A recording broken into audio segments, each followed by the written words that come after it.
नदियों के ऊपर कौन कौन से शहर हैं, कौन कौन से त्रिवेणी धाम हैं, कौन कौन से दुर्ग हैं और कौन कौन सी सभ्यता है, इनके बारे में हम विस्तार से इस वीडियो में जानेंगे और अंत तक बने रहे। नदी तंत्र एक ऐसा टॉपिक है जो हर एग्जाम में इसमें से सवाल पूछे जाते हैं।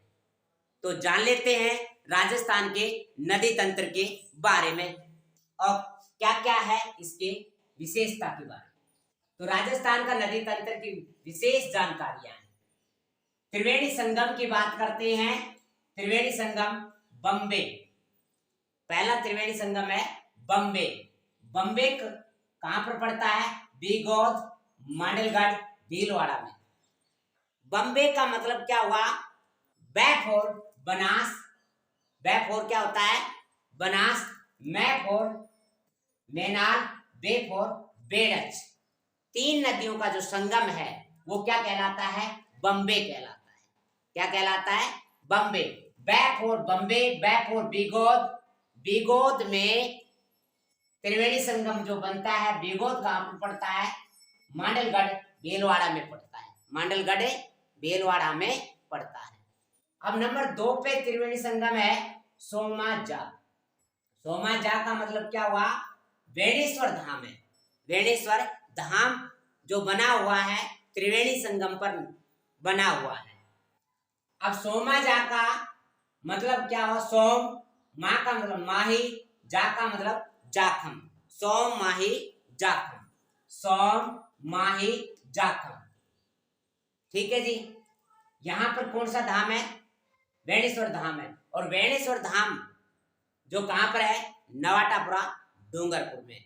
इसमें संत माऊ जी की पूजा की जाती है। किसकी की जाती है? संत माऊ जी की पूजा की जाती है। अब बस्सी, बस्सी भी एक त्रिवेणी संगम है। बस्सी में सैफ और सवाई माधोपुर में है। बस्सी, सी सी देखो स आ रहा है तो ये कहां पर है? सवाई माधोपुर में है। और यहाँ पर कौन सा धाम लगता है? रामेश्वर धाम। रामेश्वर धाम। बै फॉर बनास, च फॉर चंबल, सी फॉर सीप। तीन नदियों का संगम जो कहलाता है वो क्या कहलाता है? बस्सी। और ये यहां पर कौन सा है? रामेश्वर धाम है। अब बात करते हैं डाब खां। डाब खां यहां पर एक राजमहल, बीसलपुर टोंक में राजमहल जो यहां पर भी त्रिवेणी संगम है। डाब खां का मतलब क्या हुआ? डाई, बनास और खारी। डाई, बनास और खारी तीन नदियों का संगम है। वो कहां पर है? राजमहल, बीसलपुर टोंक में है। और यहीं पर डाब खां में मार्तंड भैरव का मंदिर है। मार्तंड भैरव का मंदिर कहां पर स्थित है? टोंक में ही है, जो राजमहल बना हुआ वहां पर है।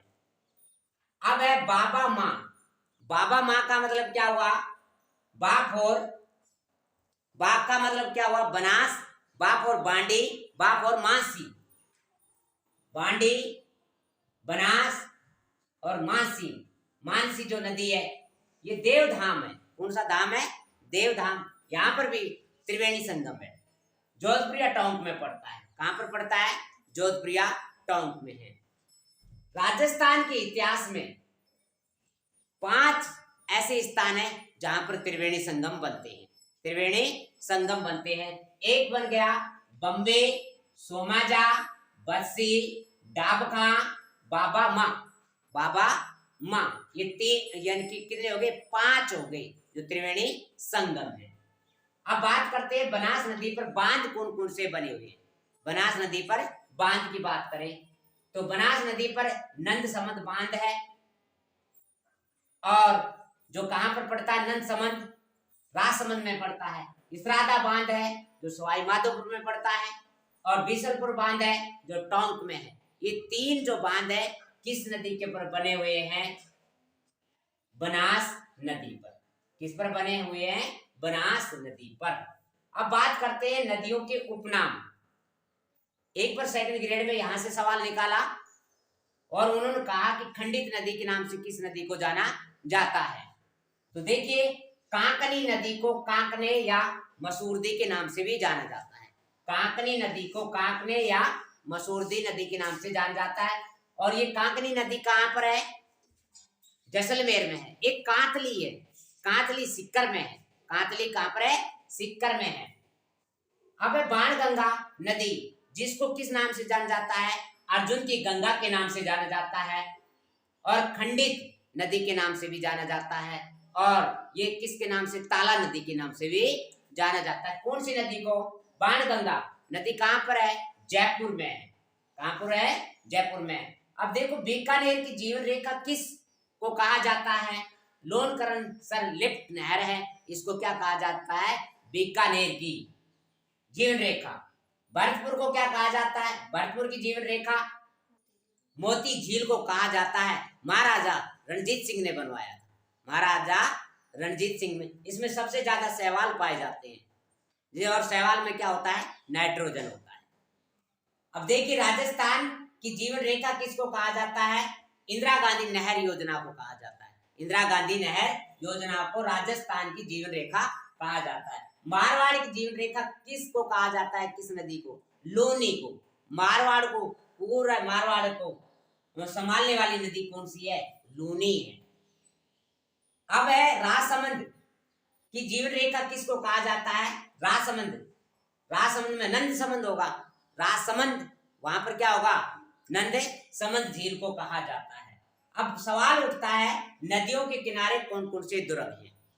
सबसे पहले बटनेर। बटनेर का दुर्ग कहाँ पर स्थित है? तो बटनेर का दुर्ग हनुमानगढ़ में स्थित है। और किस नदी के तट पर बना हुआ है? गग्गर नदी के तट पर बना हुआ है। चित्तौड़गढ़ का दुर्ग किस नदी के तट पर बना हुआ है? गंभीर और बेड़च नदी के तट पर बना हुआ है। शेरगढ़, शेरगढ़ जो शेरगढ़ है, शेरगढ़ परवन, शेरगढ़ परवन नदी के ऊपर बना हुआ है। शेरगढ़ का दुर्ग किस पर बना हुआ है? परवन नदी के। भैंसरोडगढ़, भैंसरोडगढ़ किस जो दुर्ग है किस पर बना हुआ है? चंबल और बामनी नदी के ऊपर बना हुआ है। चंबल और बामनी नदी।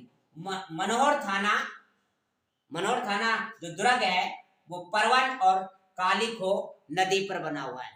तो कमेंट में जरूर बताएं मनोहर थाना दुर्ग किस जिले में स्थित है। अब बात करते हैं, नदियों के ऊपर कुछ शहर स्थित है। नदियों के ऊपर कुछ शहर स्थित है, तो यहां से भी सवाल निकाल सकता है।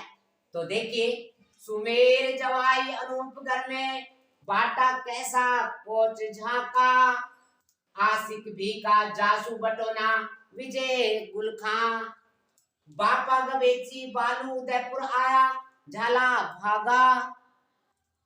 देखो, सुमेर, सुमेर का मतलब है सुमेरपुर पाली में। सुमेरपुर कहां पर है? पाली में है। सुमेरपुर जो शहर है वो किस नदी के किनारे पर बसा हुआ है? जवाई नदी पर। कौन सी नदी पर है? जवाई नदी पर। जवाई कैसा ढूंढना चाहिए? गोरा। तो गोरिया की पहाड़ी से निकलती है कौन सी नदी? जवाई नदी। और जवाई नदी कहां पर है? पाली में है। अब है अनूप। अनूप का मतलब हुआ अनूपगढ़। अनूपगढ़ कहां पर है? किस नदी पर स्थित है? तो वो है घर का मतलब गग्गर नदी पर। घर का मतलब गग्गर नदी पर। और भाटा, रावत भाटा, रावत का मतलब यहाँ देखो, भाटा का मतलब क्या है? रावत भाटा। और केसा का मतलब केशोराय पाटन जो बूंदी में है। केशोराय पाटन बूंदी में है और रावत भाटा चित्तौड़गढ़ में है। और को का मतलब कोटा, को का मतलब कोटा। और च का मतलब है चंबल नदी के तट पर है। चंबल नदी के तट पर है। जो ये स्टार जो लगा रखे हैं, ये स्टार नदियों को बताएंगे। ये किसको बताएंगे? नदियों को। तो च का मतलब चंबल नदी पर कौन कौन से शहर बसे हुए हैं? रावत भाटा, केशोराय पाटन और कोटा। अब है झालावाड़। का मतलब है काली सिंध नदी पर है। का मतलब क्या है? काली सिंध नदी पर कौन सा शहर बसा हुआ है? झालावाड़। अब देखते हैं आशिक।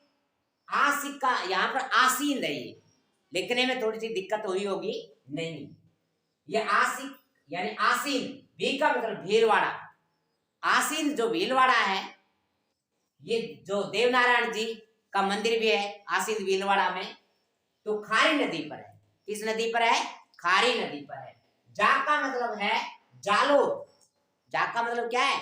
जालोर। जो सू का मतलब सूकड़ी नदी के तट पर है। सूकड़ी नदी के तट पर है। बै का मतलब है बनास। बै का अर्थ क्या है यहाँ पर? बनास। टो का मतलब टोंक और ना का अर्थ हुआ नाथ द्वारा। टोंक और नाथ द्वारा किस नदी के तट पर बसे हुए हैं? ये बनास नदी के तट पर हैं। अब है विजयपुर और गुलाबपुरा। विजयपुरा और गुलाबपुरा खा का मतलब है खारी नदी के ऊपर बसे हुए हैं। खा का मतलब क्या है? खारी नदी के ऊपर बसे हुए हैं। अब देखो बा। बा का मतलब यहाँ पर क्या है? बांडी। बा का अर्थ हुआ यहाँ पर बांडी नदी पर पाली बसा हुआ है। बाप और बांडी, बांडी नदी पर कौन सा बसा हुआ है? पाली। अब गै का मतलब गंभीरी। गै का मतलब गंभीरी। बे का मतलब बेड़च। गंभीरी और बेड़च नदी के तट पर ची का मतलब चित्तौड़गढ़ बसा हुआ है। कौन सा बसा हुआ है? चित्तौड़गढ़ बसा हुआ है। बा का मतलब बालोत्रा। बा का मतलब है यहाँ पर बालोत्रा। बालोत्रा लूनी नदी के तट पर बसा हुआ है।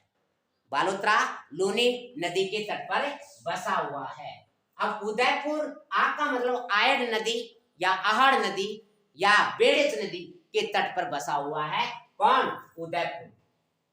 अब झालावाड़ की बात आती है, झालरापाटन झालावाड़, तो ये किस नदी के तट पर बसा हुआ है? चंद्रभागा नदी पर।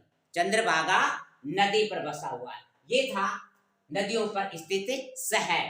तो याद करें, सुमेर जवाई अनूपगढ़ में भाटा कैसा कोच झांका, आशिक भी का जासू बटोना विजय गुल खां, बापा गबेची बालू उदयपुर आया झाला भागा। अब बात करते हैं जलप्रपात। अब नदियों पर कौन कौन से जलप्रपात है? नरम सरदार, ये धुआंधार, मन अडवाणी, जो श्री पुनः चोलिया चंबल भीम मांगली। नरम सरदार ये धुआंधार, मन अडवाणी, जो श्री पुनः चोलिया चंबल भीम मांगली। नरम सरदार, नरम सरदार कौन है? मनमोहन जी। और मनमोहन जी और एक सरदार हमारे सामने अडवाणी साहब। एक यानी कि धुआंधार था, अडवाणी साहब धुआंधार है, और जबकि मनमोहन जी नरम सरदार जी हैं। उसी तर्ज पे बनाया गया था ये नरम सरदार ये धुआंधार, मन और अडवाणी। तो देखो नरम का मतलब है नर्मदा नदी पर। नर्मदा नदी पर कौन सा जलप्रपात बना हुआ है? तो नर्मदा नदी पर बना हुआ सरदार सरोवर बांध। सरदार सरोवर बांध। ये येना नदी पर कौन सा बांध बना हुआ है? धुआंधार। येना नदी पर कौन सा बांध बना हुआ है? धुआंधार बांध बना हुआ है, जलप्रपात बना हुआ है। मन का मतलब मानसी नदी पर कौन सा बना हुआ है? अडवान बांध बना हुआ है। क्या बना हुआ है? अडवान बांध बना है। जो का मतलब जोग जलप्रपात। जोग जलप्रपात वर्तमान में महात्मा गांधी जलप्रपात के नाम से जाना जाता है, जो भारत का सबसे ऊंचा जलप्रपात है, जिसका नाम क्या है? जोग जलप्रपात। तो राजस्थान का सबसे ऊंचा जलप्रपात कौन सा है? कमेंट में जरूर बताएं। तो देखिए सर, ये जोग जलप्रपात है किस नदी के ऊपर बना हुआ है? श्रावती नदी पर। श्रावती नदी पर बना हुआ है। अब है पुनासा। पुनासा भी है जो श्रावती नदी पर है। और चूलिया जलप्रपात। चूलिया जलप्रपात किस पर बना हुआ है? चूलिया जलप्रपात चंबल नदी, और जब वो बामनी नदी आती है उसके संगम पर बनता है कौन सा? चूलिया जलप्रपात। अब यहाँ पर बात आती है चंबल हो गया, चंबल पे चूलिया जलप्रपात। और भीमलात मांगली नदी पर बना हुआ है। भीमलात जलप्रपात किस नदी पर बना हुआ है? मांगली नदी पर बना हुआ है। अब बात करते हैं भीमलात कहां पर पड़ता है? बूंदी में पड़ता है।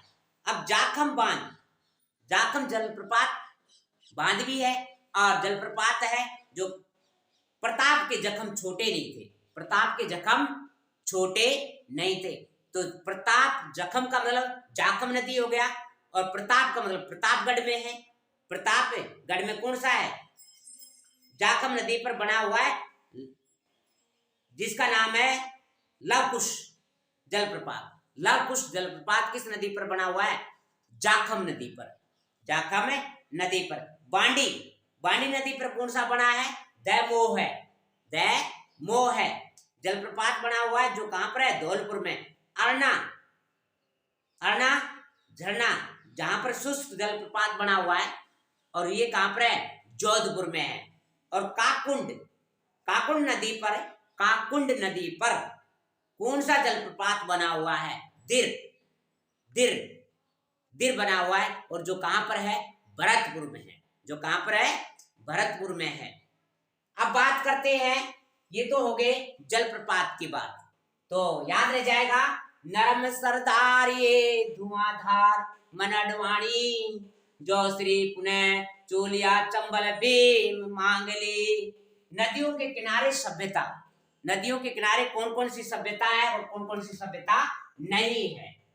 देखो, तिलवाड़ा जो सभ्यता है लूनी नदी के पेटे पर फली फूली है, जो कहां पर है? बाड़मेर में। कहां पर है? बाड़मेर में। गणेश्वर सभ्यता किस नदी के तट पर फली फूली?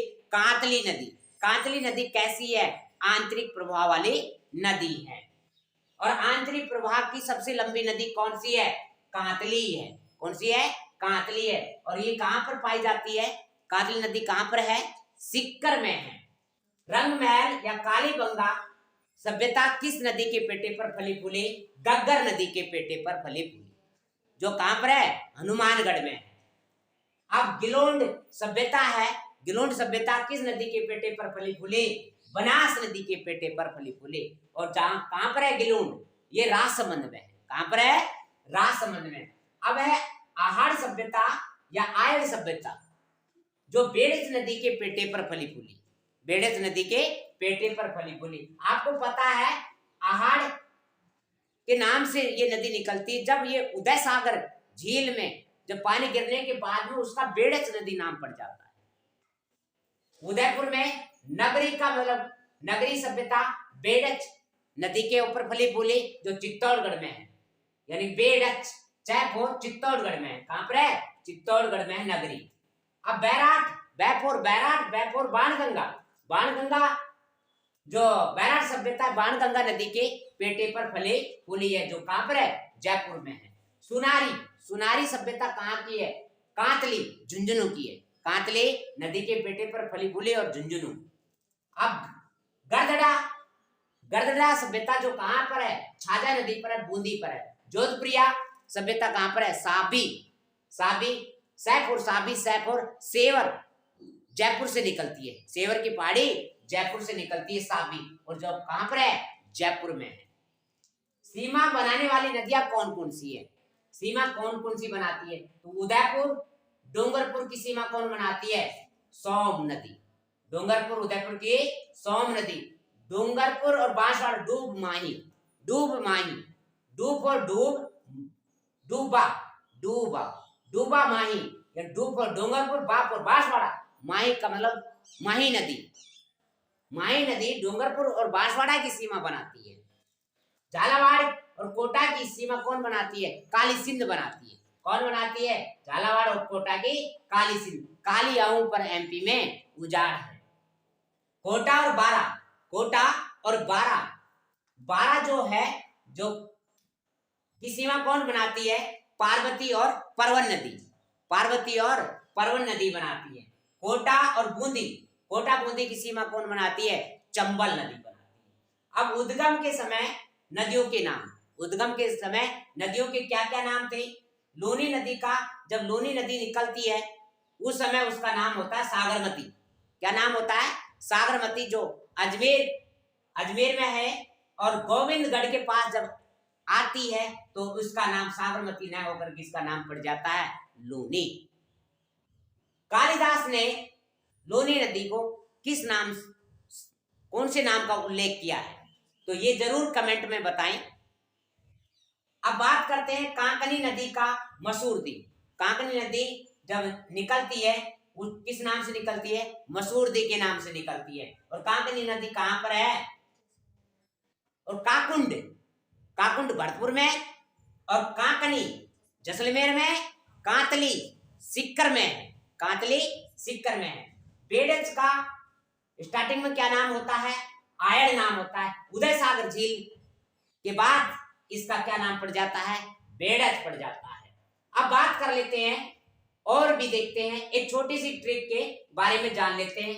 बंगाल की खाड़ी की ओर जल ले जाने वाली नदियां कौन कौन सी है? बैक और बनास, बैक और बनास, गैप और गंगा, और जिसके अंत में आता है ल, उसको कहते हैं चंबल। क्या कहते हैं? चंबल। और बैक और ब्रह्मपुत्र, ब्रह्मपुत्र का क्या क्या नाम है? ब्रह्मपुत्र के सबसे ज्यादा नाम बदले हैं ब्रह्मपुत्र नदी।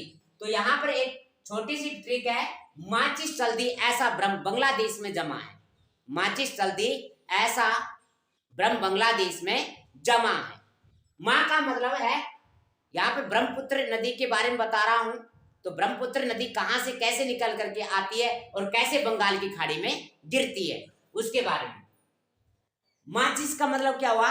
माची, माँ का मतलब मानसरोवर झील है। कौन सी झील है?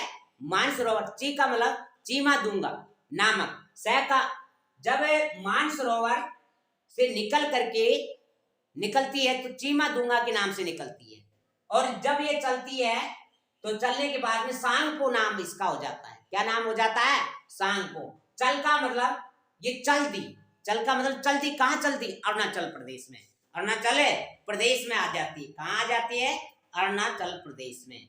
तो दोबारा सुनना, मानसरोवर झील से निकल करके चीमा दूंगा इसका नाम हो जाता है ब्रह्मपुत्र नदी का। फिर वहां से निकल करके इसका सांगपो हो जाता है। सांगपो जब ये अरुणाचल में आती है, कहां पर आती है? अरुणाचल में। जब ये अरुणाचल में आती है तो इसका क्या नाम पड़ जाता है? दिबांग या दिहांग, दिबांग या दिहांग पड़ जाता है। फिर ये आती है असम में।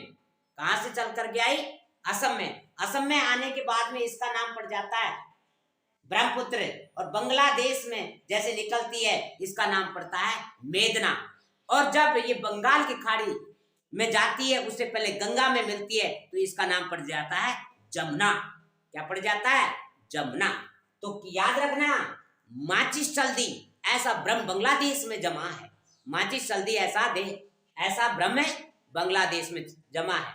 तो दोबारा सुनना भाई, मानसरोवर झील से निकली ब्रह्मपुत्र, निकल करके चीमा दूंगा के नाम से निकलती है, फिर सांगपो नाम पड़ जाता है, फिर अरुणाचल में आती है, फिर इसका नाम दिबांग पड़ जाता है या दिहांग पड़ जाता है।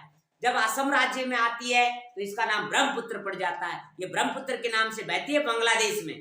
जब बांग्लादेश में जाती है तो ये मेदना के नाम से बहती है, और जब इसमें गंगा मिल जाती है तो ये जमुना के नाम से बंगाल की खाड़ी में गिर जाती है, बंगाल की खाड़ी में गिर जाती है। अब बात आती है, यहाँ पर एक ट्रिक और बताई थी, चंबल, और चंबल, बैफ और बनास, और लैफ और लोनी। चंबल, बनास, लोनी राजस्थान के 6 जिलों में बहती है। राजस्थान के कितने जिलों में बहती है? 6 जिलों में बहती है। तो चंबल की क्या बताई थी ट्रिक? चंबल में धोकर मां बू चित्तौड़गढ़ आई। और बनास की क्या बताई थी? रांची भी आज टॉप से मां। लोनी की क्या बताई थी? अन्ना पाजो बाजा, अन्ना पाजो बाजा। ये क्रम पूछ लेता है जिलों का, तो विशेष करके याद रखना है अपने को। तो 6 जिलों में कौन कौन सी नदी बहती है? चंबल, बनास और लोनी। अब बाणगंगा नदी है जो एकमात्र ऐसी नदी है जो राजस्थान के 3 जिलों में बहती है और एक यूपी में जाकर के जाती है। खारी नदी है जो खार बराबर 4 जिलों में बहती है।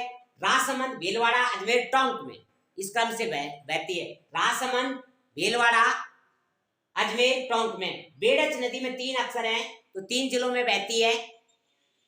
कहाँ बहती है? उदयपुर, चित्तौड़गढ़, भीलवाड़ा। जाखम में 3 अक्षर हैं। प्रताप के जख्म छोटे नहीं थे, प्रताप के जख्म छोटे नहीं थे, यानी कि जाखम नदी छोटी सादड़ी से निकलती है। कहाँ से निकलती है? छोटी सादड़ी। और कहाँ पर पड़ता है ये? प्रतापगढ़ में पड़ता है। तो 3 जिलों में बहता है जाखम। जाखम में 3 अक्षर हैं, बेड़ज में 3 अक्षर हैं, सुकड़ी में 3 अक्षर हैं। 3-3 जहां अक्षर आते हैं वो 3 जिलों में बहने वाली नदियां हैं। बनास को नहीं लेंगे। तो यहां पर बात करेंगे तो बेड़ज किस किस में बहती है? उदयपुर, चित्तौड़गढ़ और भीलवाड़ा में। जाखम कहां पर बहती है? प्रतापगढ़, उदयपुर, डूंगरपुर में। सुकड़ी कहां पर बहती है? पाली, जालोर, बाड़मेर में। पाली, जालोर, बाड़मेर में बहती है। और धील नदी है जो 3 जिलों में बहती है, जयपुर, टोंक, सवाई माधोपुर में। तो ये था आपके कुछ राजस्थान के नदी तंत्र के बारे में। साथियों, अच्छा लगे तो लाइक जरूर करना, कमेंट भी करना और चैनल को सब्सक्राइब करना। Thank you.